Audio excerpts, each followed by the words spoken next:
Dunia sekarang ini dilanda kekhawatiran dengan terjadinya pemanasan global. Ya. Pemanasan global diikuti dengan climate change, perubahan musim. Mula-mula lapisan ozon bocor. Lapisan ozon. Kalau genteng bocor bisa ditambal. Lapisan ozon itu penting karena apa? Kalau lapisan ozon bocor, sinar ultraviolet matahari yang terpancar ke bumi nggak ada filternya, maka bumi terasa lebih panas. Kutub mencair, air laut pasang akibat pemanasan global karena bocornya lapisan ozon. Kenapa lapisan ozon bocor? Banyak ekses, ada ekses industrialisasi, ada efek dari rumah kaca, macam-macam. Tapi kembali kepada Quran, kerusakan di daratan dan di lautan akibat ulah manusia. Sumber daya alam kita bukan tanpa batas. Kita sudah diberitahu tahun sekian minyak kita bakal habis, tahun sekian batu bara kita bakal habis. Maka sejak dini kita berharap, pertama, dalam mengelola sumber daya alam kekayaan ini, pemerintah harus berlaku adil. Itu dulu yang penting. Adil. Negara ini negara hukum, disesuaikan dengan potret keadilan. Hukum adalah milik semuanya. Sekarang kan hukum masih elit, hukum masih mahal. Keadilan bukan milik rakyat kecil. Saya sering bilang, kalau kita rakyat kecil mau lapor kehilangan ayam, itu mesti jual kambing. Ya, cuma mau laporan ayam hilang, supaya laporan ditanggapi, kudu jual kambing. Nanti diurus, pengen menang di pengadilan, jual sapi. Sudah ayam hilang, kambing lenyap, sapi lewat. Keadilan yang memegang kekuasaan. Yang kedua, kemampuan mengelola alam. Nah, ini sumber daya alam penting. Alam bukan tanpa keseimbangan. Keseimbangannya terganggu, rusak komunikasi alam ini. Bu, kita sedih kalau dengar berita tahun ini Indonesia akan jadi pengimpor beras terbesar keempat di dunia. Kalau Ghana impor beras besar-besaran, pantaslah negara gurun. Indonesia kok bisa beli beras dari luar? Jawabannya satu, kudis, kurang disiplin. Sawah yang subur ditanamin gedong, sawahnya pindah ke lahan gambut di Kalimantan.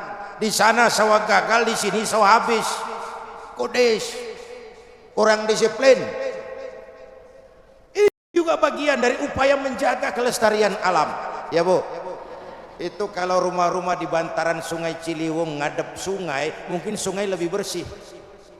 Celakanya rumah di bantaran Ciliwung ngebelakangin sungai. Apaan aja dibuang, namanya belakangnya.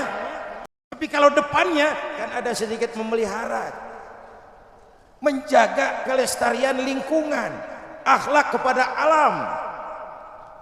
Bapak Ibu hadirin yang saya hormati, lalu menghindari faktor keserakahan. Kita bukan cuma untuk kita, anak cucu kita. Ya, sekali lagi, kita bukan cuma untuk kita, anak cucu kita. Jangan kita kuras buat kita semua, lalu anak cucu kita sengsara. Dan Tuhan ingatkan, takutlah kamu, wal yakhshal ladzina law taraku min ba'dihim dzurriyyatan di'afa. Takutlah kamu kalau di belakang hari meninggalkan anak cucu dan keturunan yang lemah. Lemah apanya? Lemah akhlaknya, lemah ekonominya, lemah ikatan sosialnya, lemah budayanya, lemah pendidikannya.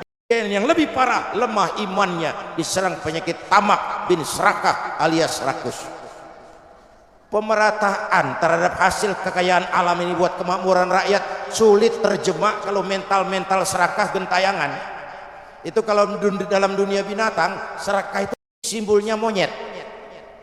Monyet, tahu monyet? Masih ada hubungan keluarga? Maaf. Coba lihat monyet. Cara berangkatlah ke Ragunan, mampir di depan kandang monyet, kasih pisang, dimakan. Penuh mulutnya, lemparin lagi pisang, tangannya megang. Mulut penuh, tangan megang. Kasih lagi, kakinya nyepeng. Monyet tuh mulut penuh, tangan penuh, kaki megang, teman sebelahnya dikasih, masih dirampas juga. Monyet, tamak, serakah, rakus. Jadi kalau mental monyet masih gentayangan di republik ini, kapan pemerataan mau jadi kenyataan? Yang kaya makin kaya, yang miskin makin nyungsep. Jangan rakyatlah yang disuruh hemat, pejabat. Kalau rakyat udah segini-gininya, Pak, ngiketin ikat pinggang-pinggangnya udah kecil, masih dikencengin juga. Bu, sifat serakah bin rakus alias tamak. Ini kembali kepada dasar tadi, tergantung akhlaknya kepada Allah.